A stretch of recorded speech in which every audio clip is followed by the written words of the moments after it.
My name's Liz, and somehow I ended up married to Alex, who's just amazing. We're both 28, have our own place, pay our own bills, and live our own life. It's been a year since we got married, and honestly, things have been good overall.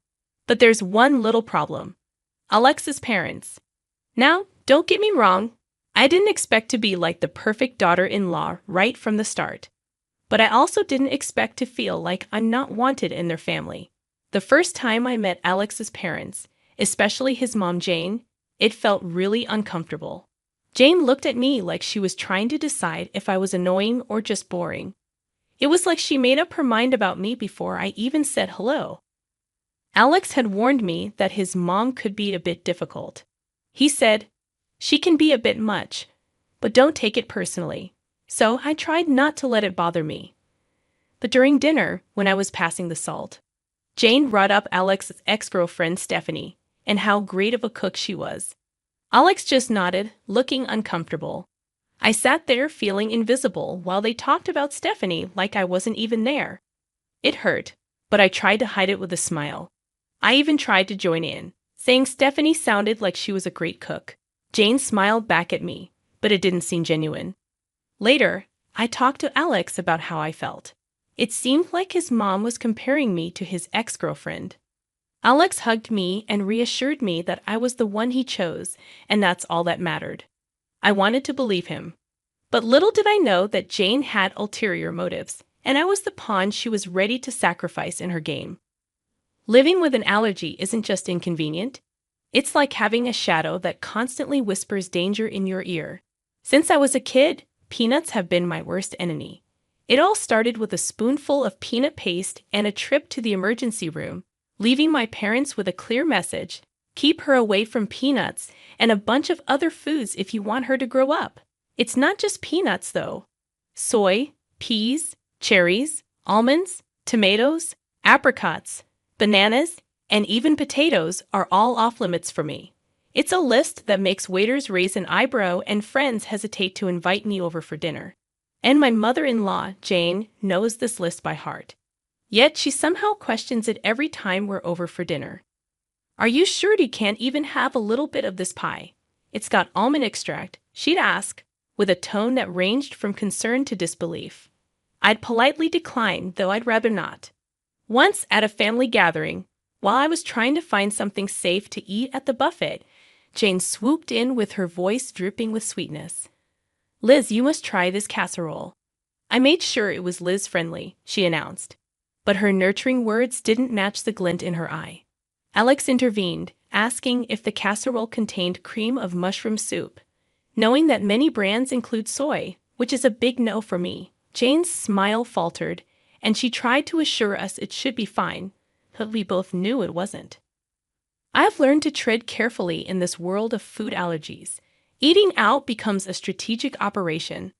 Alex and I were at our favorite Italian place, a rare find that understood the seriousness of food allergies. After dinner, as we strolled under the clear night sky, a text from Jane darkened the moment. "Be careful, Liz. Not everyone takes your condition seriously. Wouldn't want anything to happen to you." Alex tried to reassure me, but I couldn't shake the feeling that Jane's message was more than just a jab.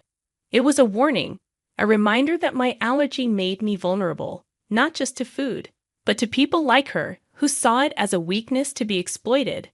The rest of the walk home, I couldn't help but think about all the close calls, all the accidental exposures, and how easily something could go wrong. It wasn't just the peanuts, soy, or peas. It was the realization that my allergy was more than a personal battle. It was a chink in my armor that someone like Jane could see as an opportunity, and that thought was scarier than any allergic reaction I'd ever had. Dinners at Jane's house were always like a big production, almost like a play where everyone knew their roles except me.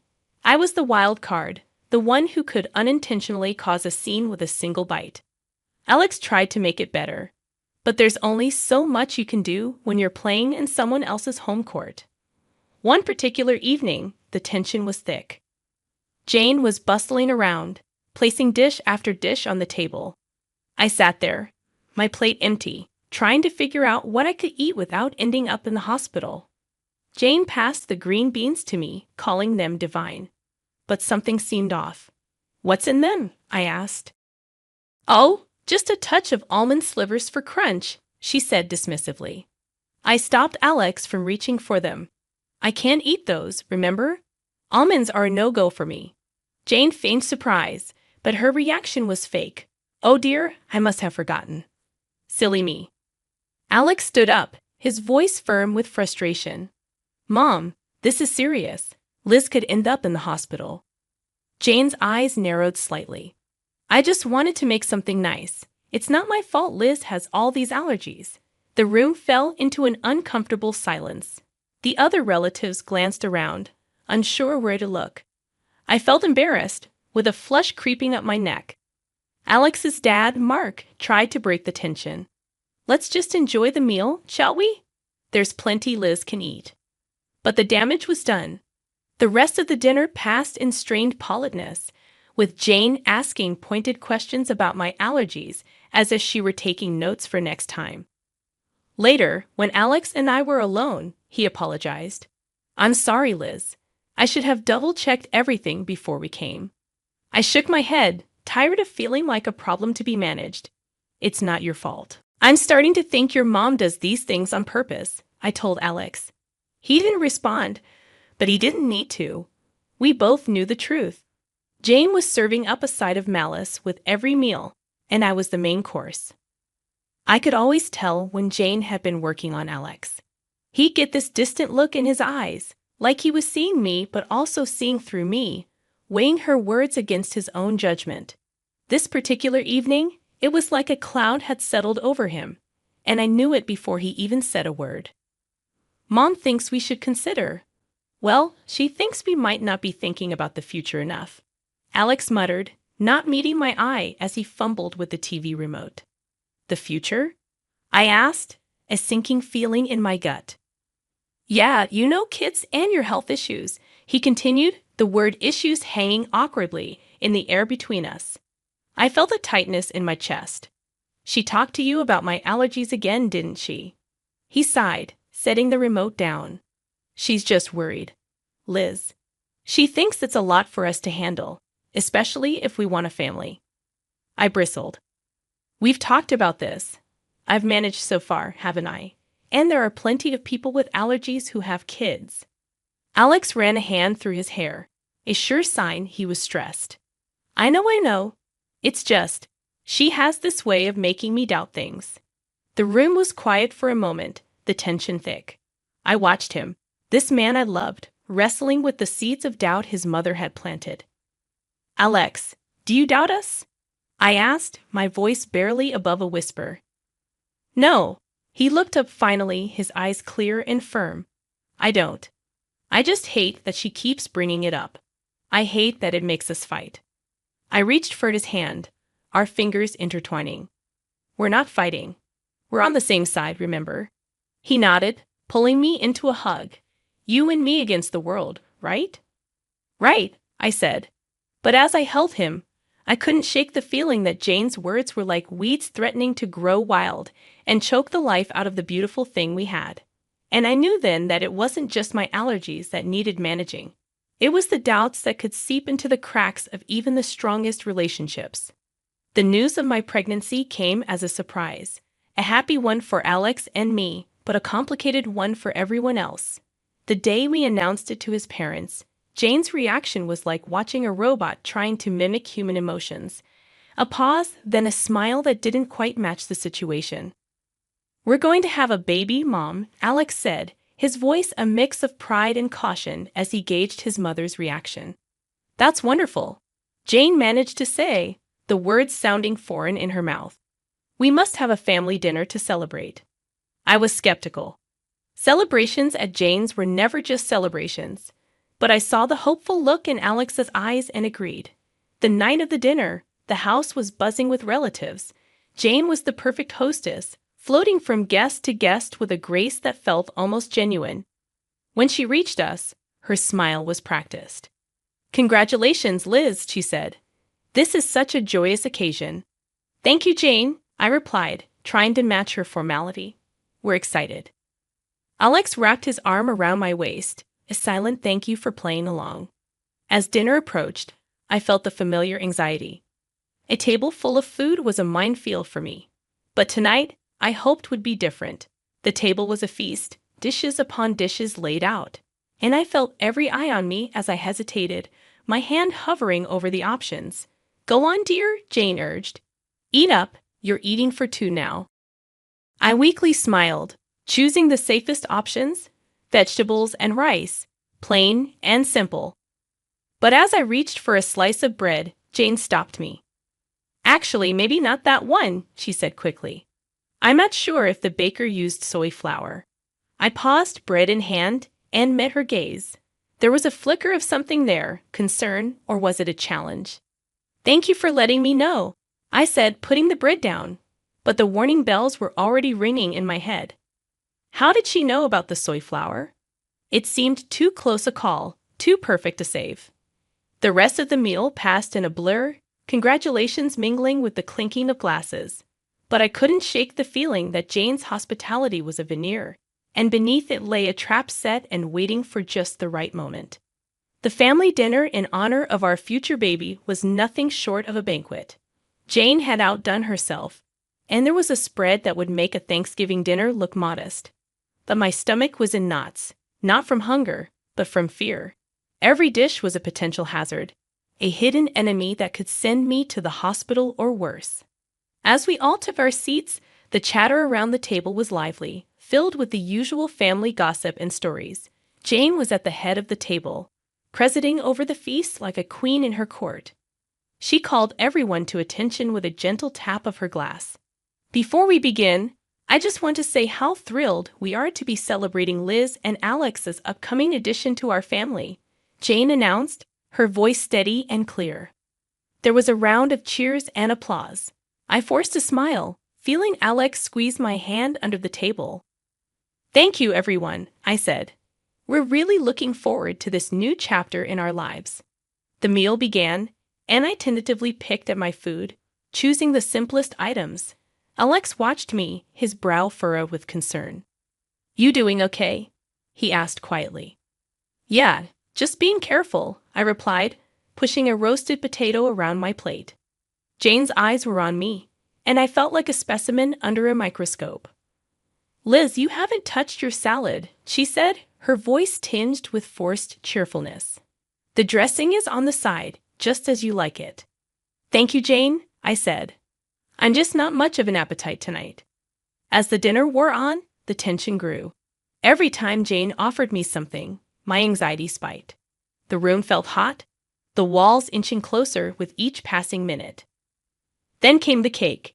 It was a beautiful confection, layers of sponge and cream that made the room ooh and ah. Jane cut a slice and handed it to me with a smile. For the mom-to-be, she said. I looked at the cake, then at Alex, then at Jane. I really shouldn't, I said, but it looks delicious. Oh, come on, Liz, one little bite won't hurt for the baby, Jane pressed, her voice sweet as the icing. That's when Alex's dad, Mark, stepped in, his hand swift as he knocked the plate from my hands. The cake tumbled to the floor, and a stunned silence fell over the room. What the hell, Dad? Alex exclaimed, his voice a mix of anger and confusion. Mark stood, his face pale, but his voice was firm. I saw the label in the trash. That cake has peanut oil in it. The room erupted in chaos. Jane's face was the picture of shock, but her eyes gave her away. There was a flash of something there, fear, maybe guilt. Alex stood, his chair clattering behind him. Mom, did you know about this? He commanded. Jane's mouth opened and closed, but no words came out. And in that moment, the truth was as clear as the danger that had been on my plate. The room was dead silent after Mark's revelation, the dropped cake like a crime scene on the hardwood floor. Everyone's eyes were locked on Jane, who seemed to shrink under the collective gaze. Mom, is it true? Did you know? Alex's voice cut through the tension, sharp and demanding. Jane's eyes flickered with something dark before she regained her composure. Of course not. I would never. Her voice trailed off, unconvincing. Mark wasn't having any of it. I saw the shopping list, Jane.